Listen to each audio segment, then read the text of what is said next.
Welcome back to Kano Academy. Today, we'll be covering a topic under business studies by discussing the various forms of ownership. Watch until the end of the video, because we'll also share with you some valuable tips to help you ace your assignments, tests, and exams. So, let's get started. As an introduction, forms of ownership refers to the type of business a business owner wants to register and start. Various factors need to be considered before deciding on the form of ownership, as they may have an impact on the success or failure of a business. There are various forms of ownership.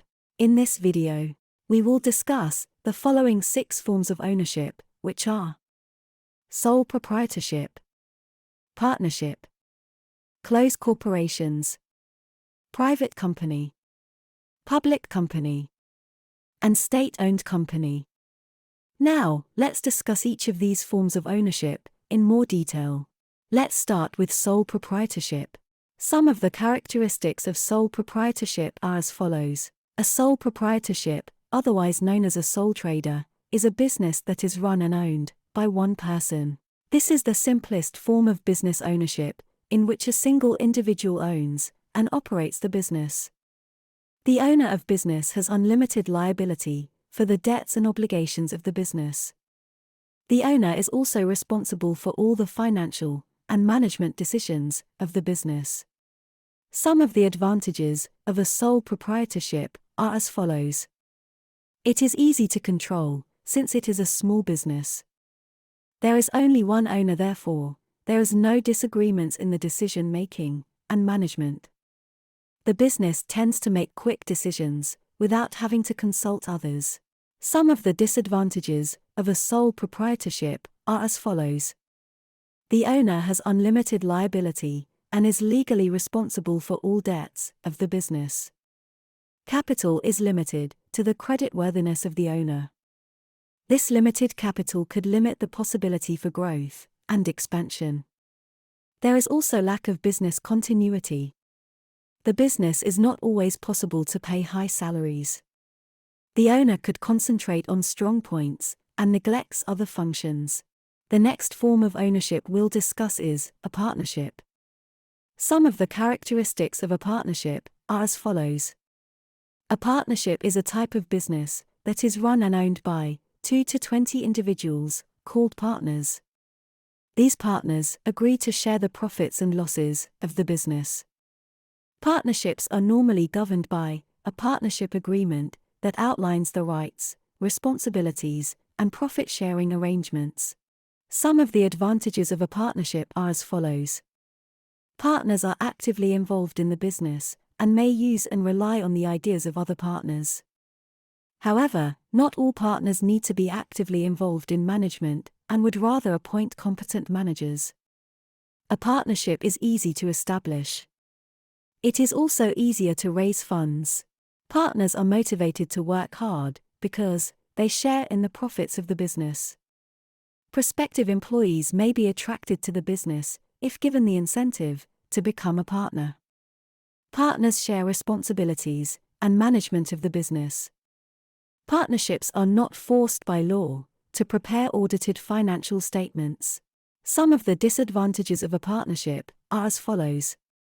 Partners are jointly and individually liable for the actions of other partners. In general, all partners share equal responsibility for the business's debts and liabilities. Partners have unlimited liability for the business's debts. Decision-making process can be complicated. The next form of ownership we'll discuss is a close corporation. Some of the characteristics of a close corporation are as follows. A close corporation is a legal entity that combines features of both a partnership and a private company. It is owned and managed by a small group of individuals, usually between 1 and 10, who are known as members. It offers limited liability to its members, meaning their personal assets are protected from the business's debts and liabilities. Closed corporations have fewer legal requirements and are less complex to set up as compared to companies. Some of the advantages of a close corporations are as follows. There are fewer legal and accounting requirements for close corporations. A close corporation is a legal entity, and therefore, has continuity. A close corporation can also be converted to a private company. Even more capital can be raised under a close corporation.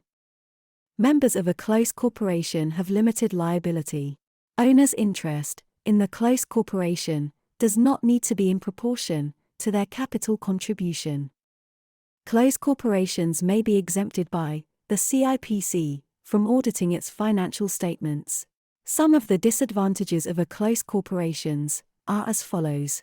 A close corporation cannot have more than 10 members.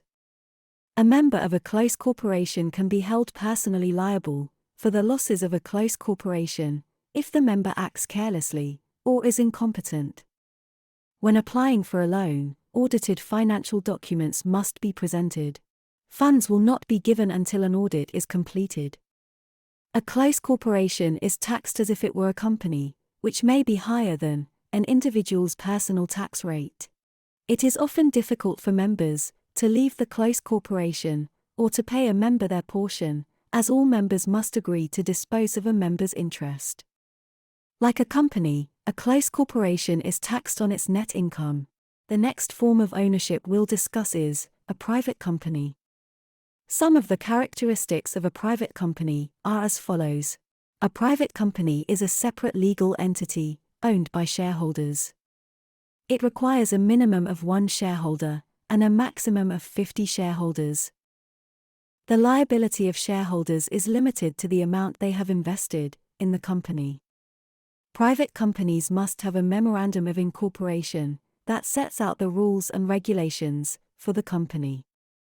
Private companies are also subject to more legal requirements and regulations than close corporations.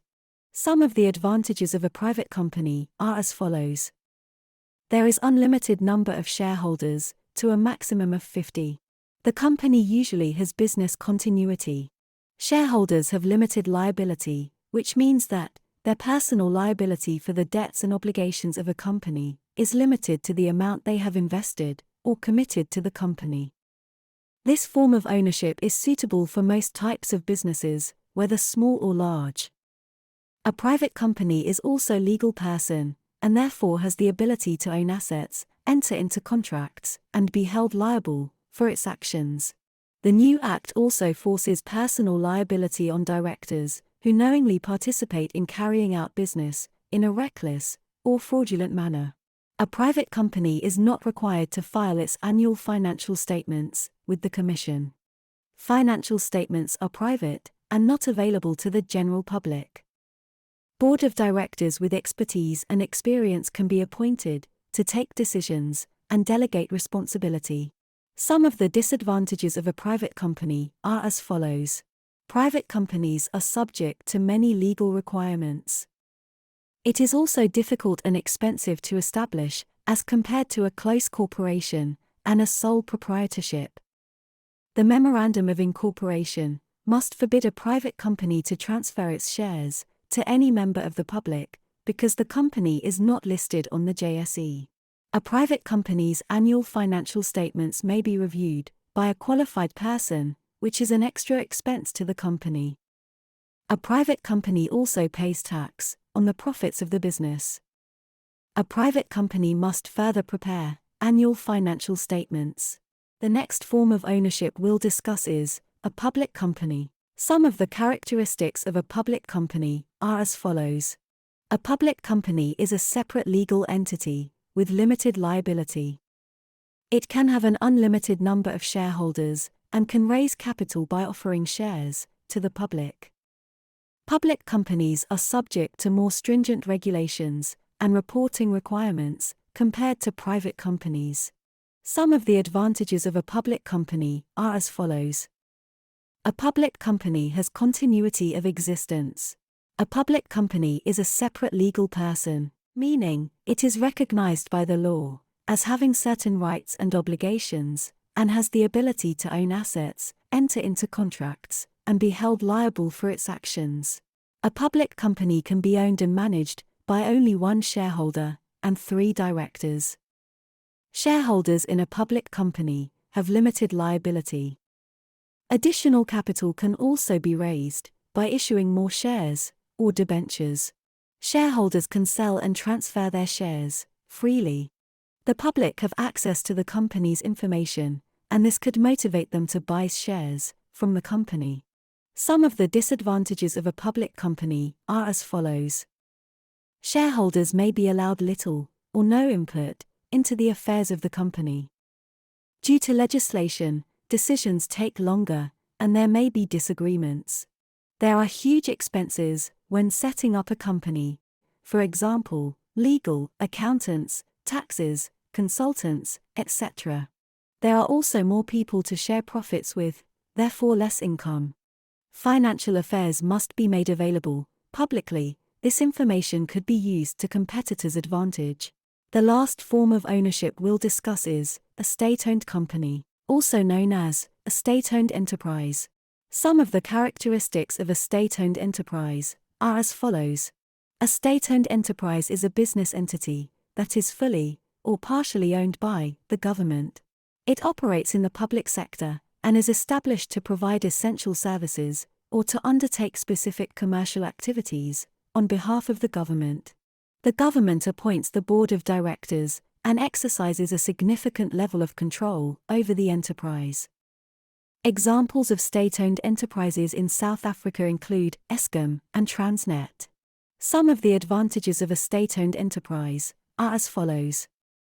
State-owned companies often have easier access to capital than private businesses, as they can borrow money from the government or government-owned banks. State-owned companies are less likely to be affected by political changes than private businesses. State-owned companies can be used to promote social goals, such as providing employment or essential services to low-income communities. State-owned companies can also be used to protect national security or strategic industries. They can also play a role in economic development by investing in infrastructure, education, and other sectors that are important for long-term growth. They can also help to promote competition and innovation in the private sector. State-owned companies can also be a source of employment, especially in developing countries. Some of the disadvantages of a state-owned enterprise are as follows. State-owned companies may result in poor management due to political interference. This can lead to corruption and inefficiency. There is also a lack of incentive for employees to perform if there is no share in the profit. State-owned companies often operate in sectors where they have a monopoly or are dominant in the market. This can lead to lack of competition and complacency. Before we continue, as promised, here are 5 quick study tips to help you prepare for exams. Let's start at number 5. Create a study schedule. Plan your study sessions in advance by creating a schedule that includes specific times for studying different subjects or topics. Stick to the schedule as much as possible to maintain a consistent study routine. Number 4. Divide your work. Divide your studies into manageable chunks or topics. Instead of trying to tackle everything at once, break it down into smaller, more focused study sessions. This approach can make studying more manageable and help you retain information better. Number 3. Use active learning techniques. Instead of passively reading or reviewing your notes, engage in active learning techniques. This can include summarizing information in your own words, teaching the material to someone else, creating flashcards, or solving practice questions. Actively engaging with the content helps reinforce your understanding and retention. Number 2. Take breaks and practice self-care. It's important to give your mind and body regular breaks to rest and recharge. Take short breaks during your study sessions and incorporate activities such as stretching, going for a walk, or practicing mindfulness. Also, make sure to get enough sleep, eat healthy meals, and exercise regularly to support your overall well-being during the exam period. And lastly, number 1, practice with past exams or sample questions. Familiarize yourself with the format and types of questions that may appear on the exam by practicing past exams or sample questions.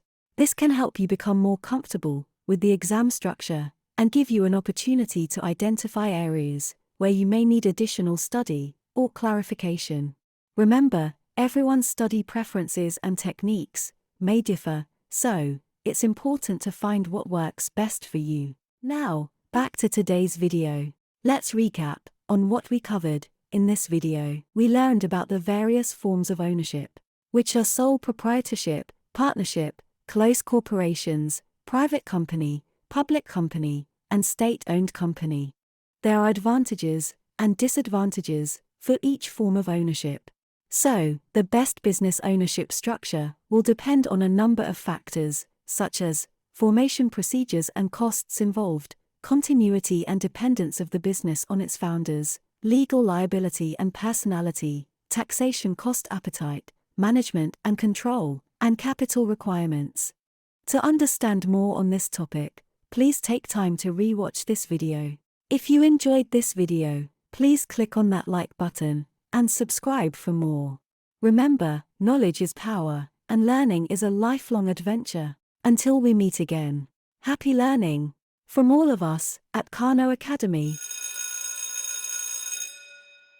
Stay creative, stay curious, and stay connected.